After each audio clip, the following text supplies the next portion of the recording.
Chana Vallabha Girivardhari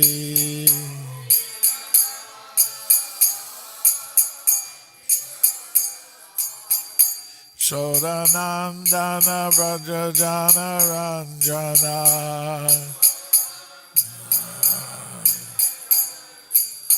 Yamuna Tira Vanachari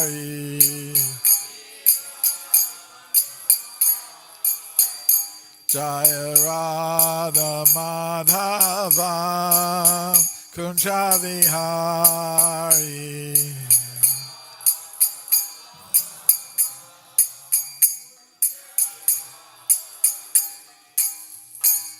Jayam Vishnupad Paramahamsa Parvajacharya Astar Sata Sri Srimad His Divine Grace A.C. Bhaktivedanta Swami Prabhupada Ki Jai Anantakoti Vaishnava Vrinda Ki Jai ISKCON Founder Acharya Srila Prabhupada Ki Jai Grantaraj Srimad Bhagavatam Ki Jai Gaur Premananda.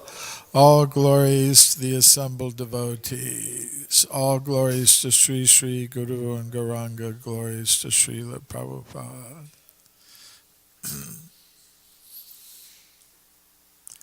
Om Namo Bhagavate Vasudevaya.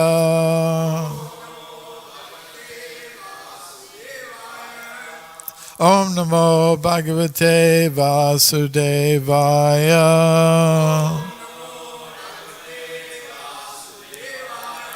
Om Namo Bhagavate Vasudevaya.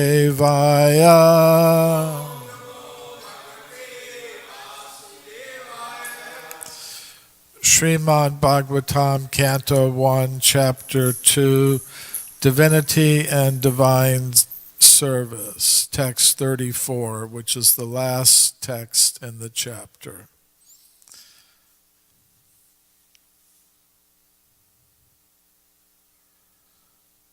Bhavavat Yesha Satvena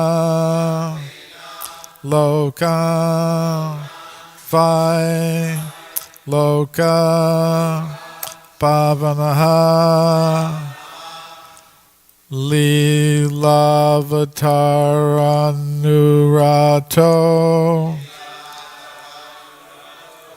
Deva Tirya Naradishu Bhavavatya Shasatvena Lokan Vai Loka Bhavanaha Lilavataranurato Devatirya Naradishu Bhavayat Yesha Satvena Lokan Vai Loka Bhavanaha Lilavataranurato Devatirya Naradishu Bhavayat Yesha Satvena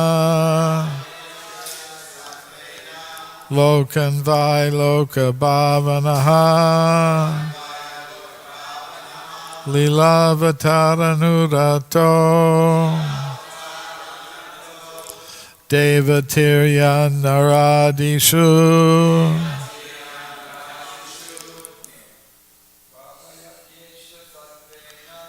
Bhavayat Yesha Satvena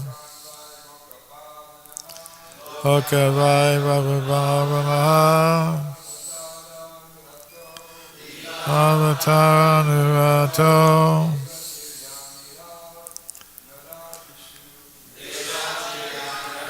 Dishu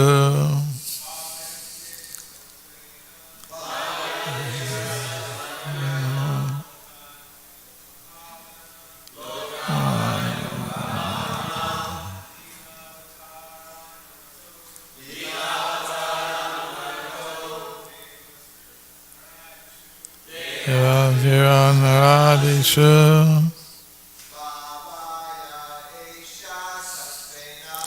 Bhavayati Esha Satvena Lokavaya Bhavana Lilavatara Nurato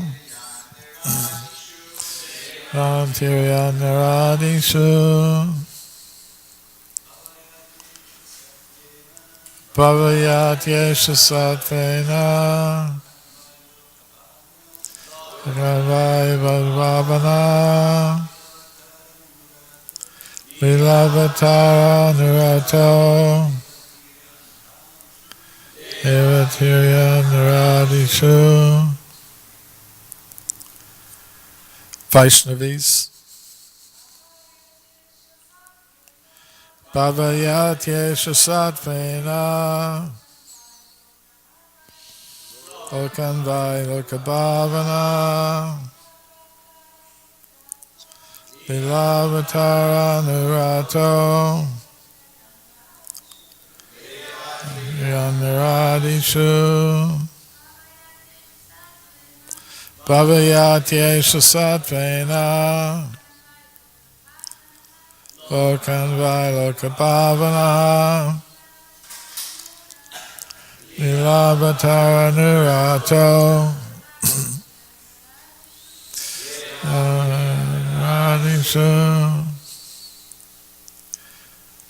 Bhavayati maintains. Eshaha, all these. Satvena, in the mode of goodness. Lokan, all over the universe. Vai, generally. Lokabhavanaha, the master of all the universes. Leela, pastimes. Avatara, incarnations. Anurataha, assuming the role. Deva, the demigods. Tiryak, lower animals. Naradishu, in the midst of human beings. Translation and purport by His Divine Grace A.C. Bhaktivedanta Swami Prabhupada. Translation. Thus, the Lord of the universes maintains all planets inhabited by demigods, men, and lower animals. Assuming the roles of incarnations, He performs pastimes to reclaim those in the mode of pure goodness. Purport.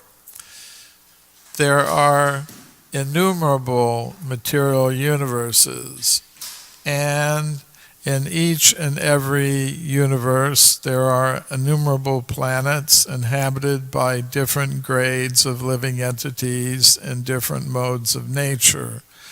The Lord, Vishnu, incarnates Himself in each and every one of them and in each and every type of living society.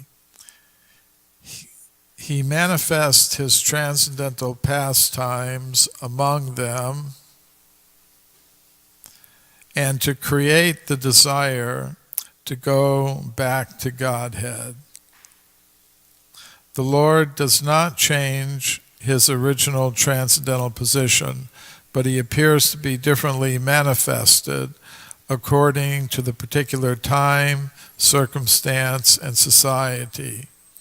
Sometimes He incarnates Himself or empowers a suitable living being to act for Him, but in either case, the purpose is the same. The Lord wants the suffering living beings to go back home, back to Godhead.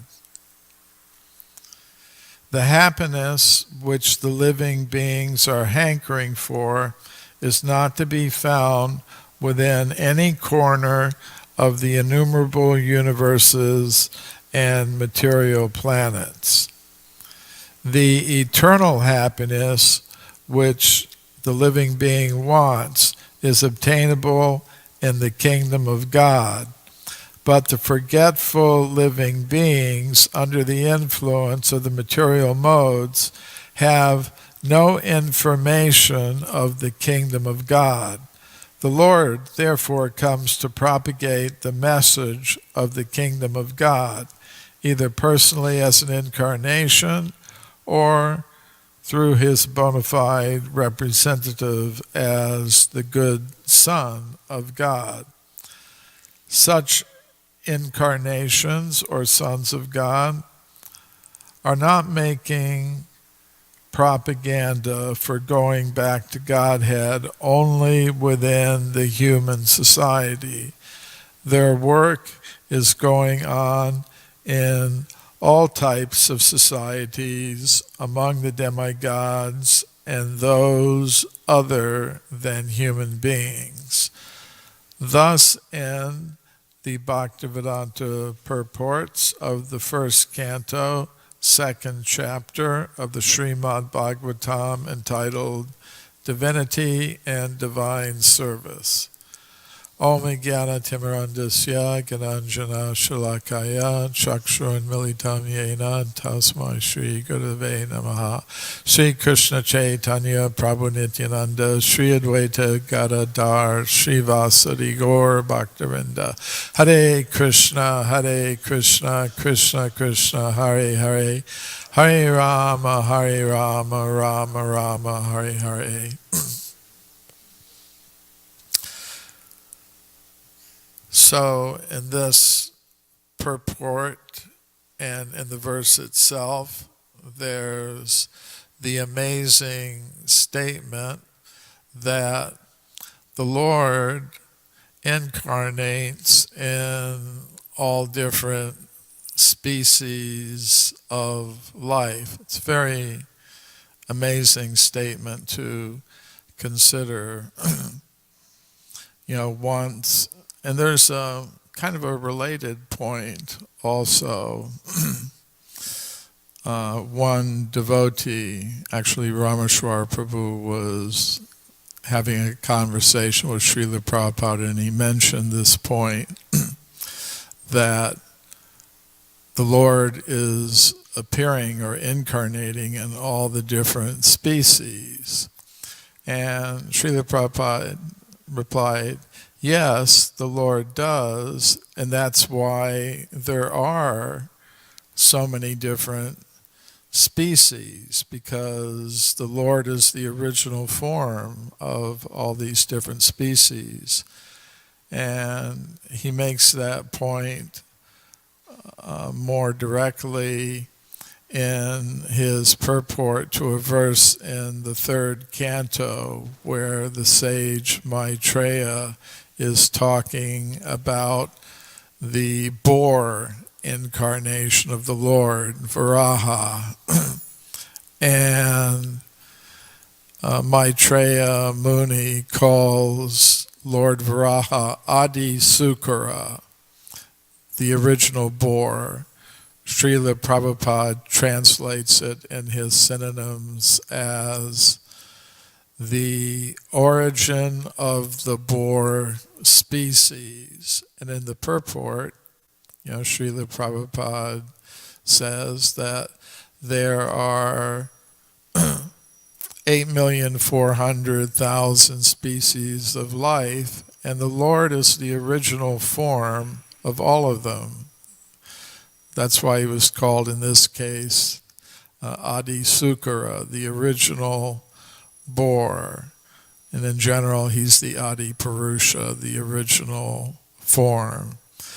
Srila Prabhupada cites the Vedanta Sutra, Janmadyasya yataha, from me, everything is coming. From Krishna, everything is coming. Or in the Bhagavad Gita, Aham sarvasya prabhavo matah sarvam pravartate.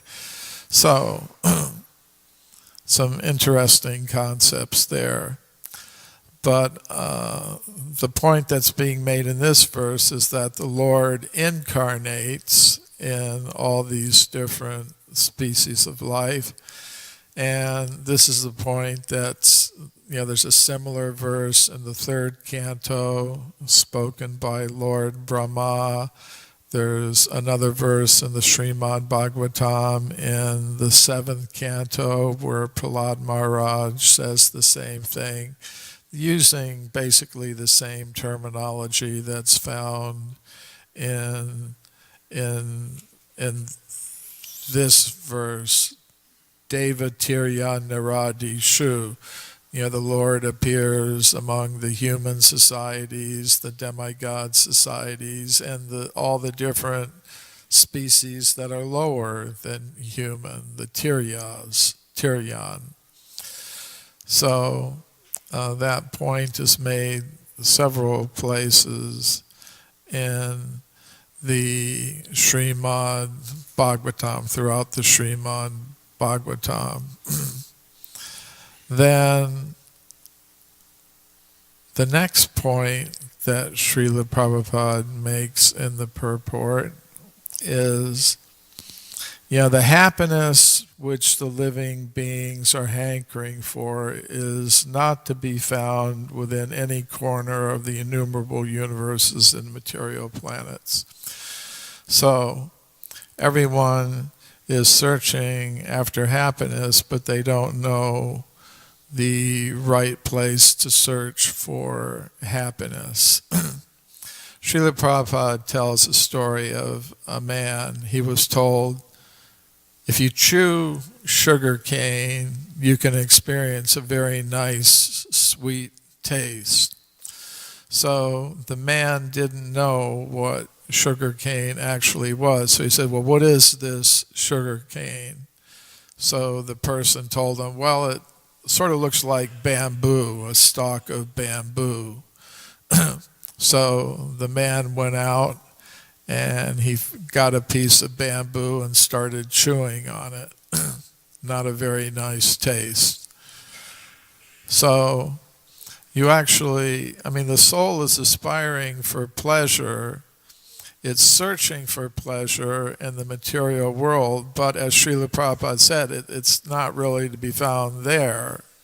It's to be found in the spiritual energy. We're chanting the Hare Krishna mantra, which is composed of the words Hare Krishna and Rama. So Srila Prabhupada many times says that this word Rama refers to spiritual pleasure, and he cites a verse from the Padma Purana. It's quoted in the Chaitanya Charitamrita. Ramante yogino nante satyananda chidatmani.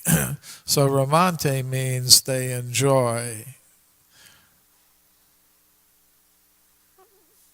Unlimitedly. Anante, the yogis enjoy unlimitedly. Satyananda. Satya means real or truthful. Ananda means pleasure. So Satyananda means they're enjoying the real pleasure.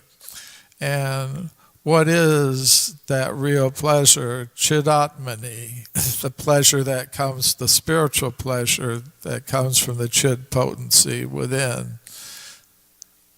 So that is the real pleasure. And there's a verse in the Bhagavad Gita, chapter 5, text 21, which also deals with this topic. Bhaya sparshesh asaktatma. Bhaya sparshesh means the pleasure that comes from the contact of the senses with the external sense objects. Asaktatma, the self-realized soul, is not attracted to or attached to that kind of pleasure. Vindanti atmani yat sukham. The self-realized soul is attracted to the pleasure that comes from within in the state of trance. So Brahma Yoga Yuktatma. And what does that come from? Brahma Yoga Yuktatma. So Brahma Yoga means the contact of the soul with the Supreme Soul. And that is the real definition of yoga, yuktatma, linking the soul with the Supreme Soul. And what is the result of that? Sukham akshayam ashnute. Sukham means pleasure. Akshayam means indestructible or unlimited. Chaya means limited or being subjected to destruction. So sukham akshayam ashnute. So the self-realized soul relishes the pleasure that comes from within, from developing the relationship of the soul with the Supreme Soul, Krishna. And in one of his lectures on this verse, 521 from Bhagavad Gita, Srila Prabhupada explains this means the rasa dance. So Brahma Yoga Yuktatma, that means the rasa dance, because Krishna is Anandamaya Vyasat, full of transcendental pleasure, and the soul connected with Krishna is also sharing in that unlimited spiritual pleasure. So that is what the devotees strive after.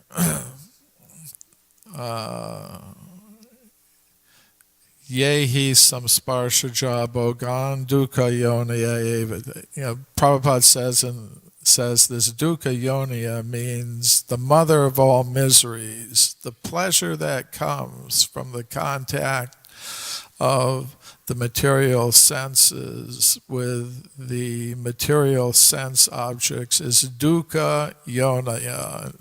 It means the source of all misery. But as I said, Srila Prabhupada in some places translates it as the mother of all miseries. So the devotees of the Lord are not deluded by that. They're always enjoying the transcendental pleasure that comes from awakening the original relationship of the soul with Krishna. Nitya Siddha Krishna Prema Sadhya Kabunai Shravanadi Shuddhi Chitti Karya Udai. That eternal love for Krishna, prema, which is the supreme pleasure, the ultimate pleasure, is eternally there within the heart of each living entity. It simply has to be uncovered, reawakened by Shravanadi Shuddhi Chitte, by the processes of hearing and chanting and remembering and glorifying and serving the Supreme Personality of Godhead. That original prema, love for Krishna, that's when the heart will come out, when the consciousness is purified, by these processes. Cheto Darpana Marjanam. So that is real happiness. So once Srila Prabhupada was having a series of conversations with Shyamasundara Prabhu about different philosophers. They were going through all the different philosophers, and Srila Prabhupada was analyzing them and critiquing them. So there was one philosopher, an English philosopher from the 18th century, from the Enlightenment, so-called Enlightenment period, they were discussing, named Jeremy Bentham. And this Bentham, he wrote about happiness. And he had something he called the calculus of hedonism. It was a system for analyzing pleasure. And he had 7 criteria for judging pleasure. And one of them was intensity. How intense is the pleasure? Duration. How long does this pleasure last? And he had other criteria like certainty. What is the likelihood that if you try for this pleasure, you're actually going to get it? And proximity would be, and how long will this take? Will it come quickly, very easily, or will it take a long time and be very hard to get? And then productivity. When you've got it, then what will come from that? More pleasure, ever-increasing pleasure, or something else? And then purity. Is it mixed with anything else besides pleasure? And finally, extent. I mean, how many people does this benefit? So Srila Prabhupada said, this is very good. These are very good criteria. We can accept this. And if you accept these definitions, we can understand there's no pleasure in the material world.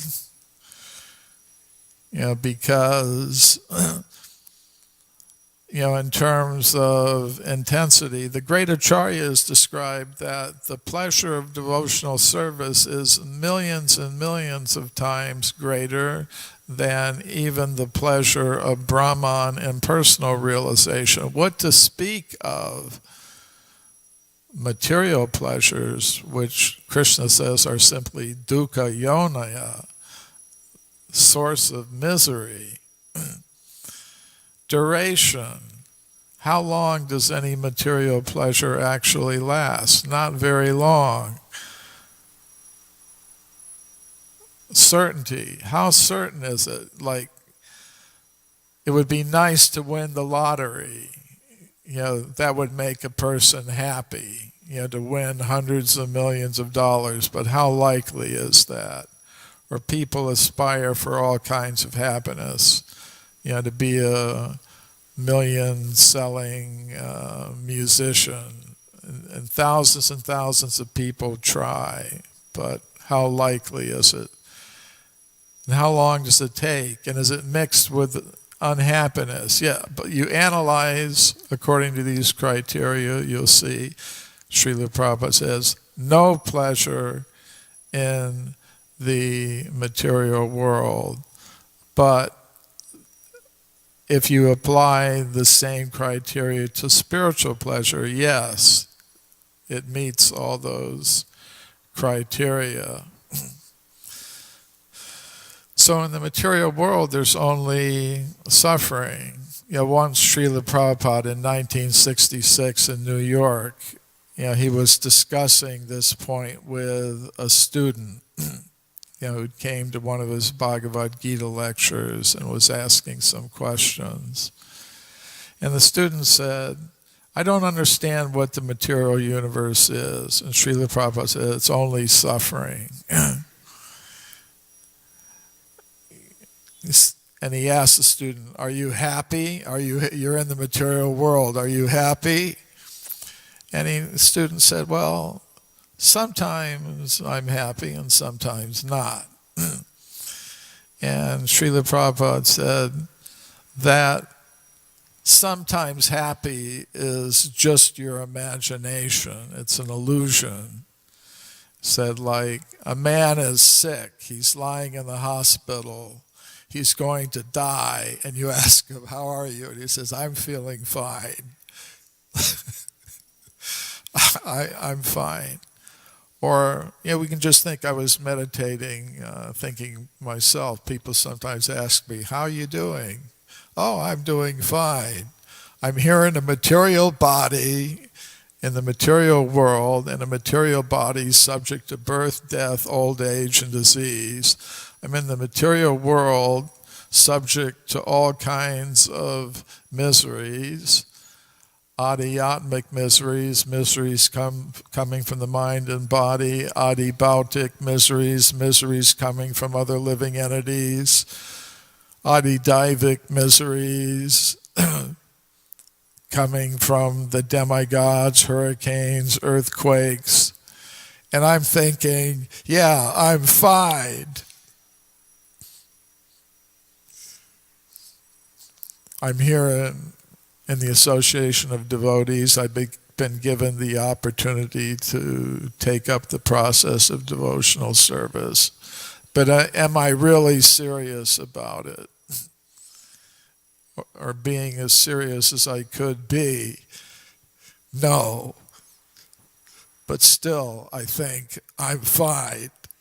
Thank you very much.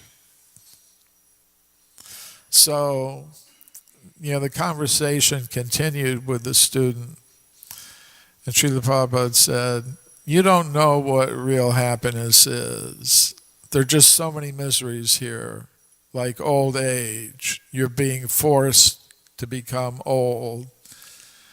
And the student said, I'm not being forced. It's just another condition of life. Prabhupada said, no, you're being forced. And it's miserable. And the student said, I don't think it's miserable. Prabhupada said, that's because you're a young man. You just ask any old man. He'll tell you. You can ask me. Is it miserable? Yes. So, and then this Prabhupada asked student, what about death? You think that's fun? You think that's happiness? And the student said, well, I haven't experienced it. Srila Prabhupada said, yes, you have. You've experienced it millions and millions of times. And just because you've forgotten it doesn't mean it's not miserable. And the student was saying, well, it's going to happen to everybody. Prabhupada said, just because something's going to happen to everybody doesn't mean it's not miserable. Just like you can think the hurricane that hit Puerto Rico, it affected everybody who's there. Just because it affected everybody doesn't mean it's not miserable. So the incarnations of the Lord are coming to remind people of the higher spiritual happiness that's available in the spiritual world, and to remind them that, yes, this material happiness is not ever going to satisfy you. The happiness that you want, as Srila Prabhupada said, cannot be found in any corner of this material planet and this material universe.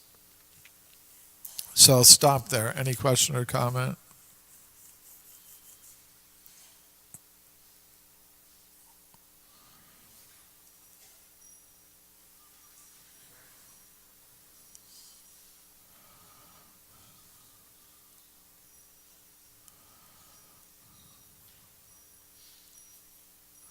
Thank you, Prabhu.